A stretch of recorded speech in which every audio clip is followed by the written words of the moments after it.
This story is titled, I Discovered My Fiancé Has Been Hiding a Major Financial Issue. Now I don't know where we stand. I'm Claire, 42 years old. I've spent most of my life being careful. Careful with my choices, my time, and especially my heart. After a painful divorce in my early 30s, I promised myself I wouldn't settle for less than someone who truly made me feel safe. And for the past 3 years, I believed I had found that person in Daniel. Daniel was everything I thought I wanted. Thoughtful, kind, stable.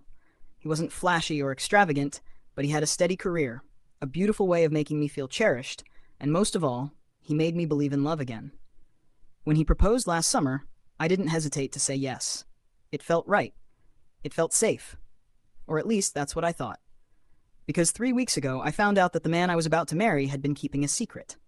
And now, I don't know if I even know him at all. It started small. A few things that didn't quite add up. We were in the middle of planning our wedding, going over expenses, and I noticed Daniel seemed tense. He wasn't as excited as before. Whenever I'd bring up deposits or vendors, he'd nod along, but there was a distant look in his eyes. At first, I assumed it was just stress. After all, weddings can be overwhelming. But then came the excuses. One night, while finalizing our budget, I suggested we start setting aside money for the down payment on a house. That's when Daniel's entire demeanor changed. Maybe we should hold off on that, he said, shifting uncomfortably in his chair. I frowned. Why? We've been talking about this for months. He exhaled, rubbing his temple. Things are just complicated right now. Let's focus on the wedding first. Something in my gut twisted. Daniel, is there something you're not telling me? He hesitated, just for a second. But that second was enough. Because suddenly I wasn't looking at the man I had spent 3 years with. I was looking at a stranger. I tried to push the doubt away, but it clung to me. A few days later, I was at his apartment while he was at work, and something made me open his desk drawer.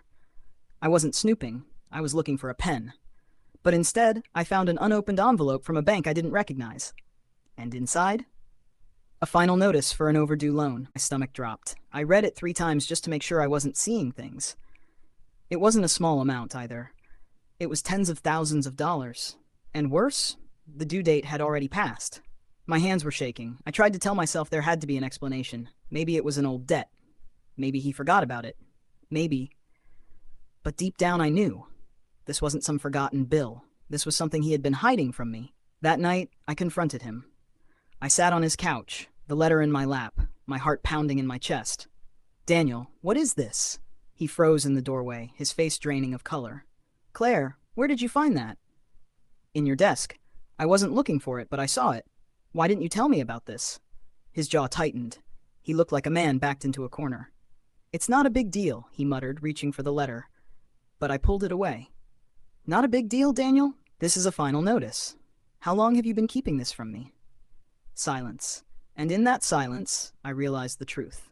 Is this the only one? I asked, my voice barely above a whisper. He wouldn't look at me. My stomach twisted. Daniel, how much do you owe?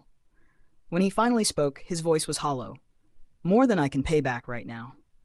It felt like the floor had been ripped out from under me. The next hour was a blur of revelations. Daniel wasn't just in debt. He was drowning in it. Credit cards, personal loans, tens of thousands, maybe more. He had been making minimum payments for years, but things had spiraled. And instead of telling me, instead of trusting me, he had buried himself deeper.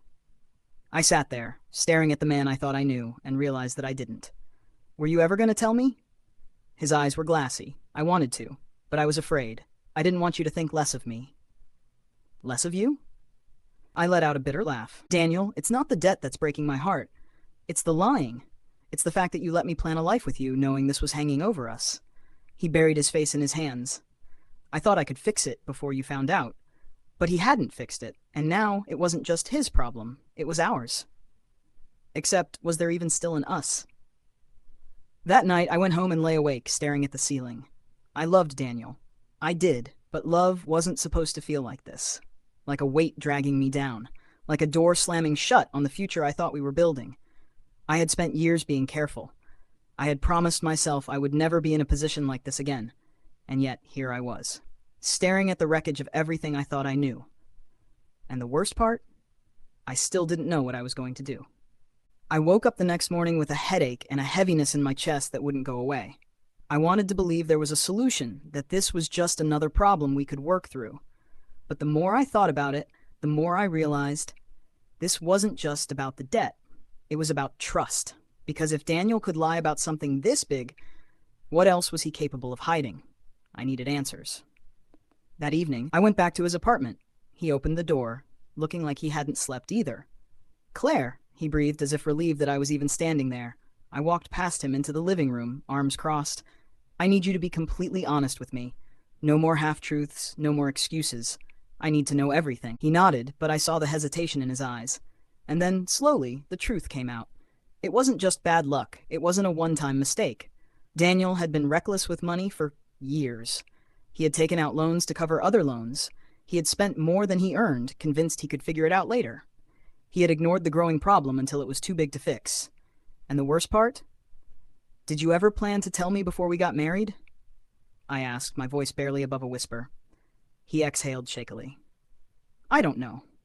And that broke me. Because if I hadn't found that letter, if I hadn't pressed him for the truth, he might have let me walk into that marriage blind. I felt sick. "I can't marry someone I can't trust, Daniel." His face crumbled. "Claire, please." I shook my head. "This isn't just about the money. It's about the fact that you lied. That you let me build a future with you, knowing it was built on a lie." Tears filled his eyes. "I love you. That hasn't changed." "But everything else has," I whispered. And I walked away. The next few weeks were painful. The invitations hadn't gone out yet, but I had to call my family, cancel the venue, explain to people who would never really understand why I was calling off the wedding. But as the days passed, I realized something. I wasn't mourning Daniel. I was mourning the idea of him, the version of him I had believed in, the future I thought we had. And little by little, I started to feel lighter, because I had chosen myself. I had chosen not to step into a life of secrets and half-truths. And maybe, just maybe, that was the kind of love I had been searching for all along. If this story resonated with you, don't forget to like, comment, and subscribe. Have you ever had to walk away from someone you loved because you knew they weren't being honest? Share your story in the comments. I'd love to hear from you.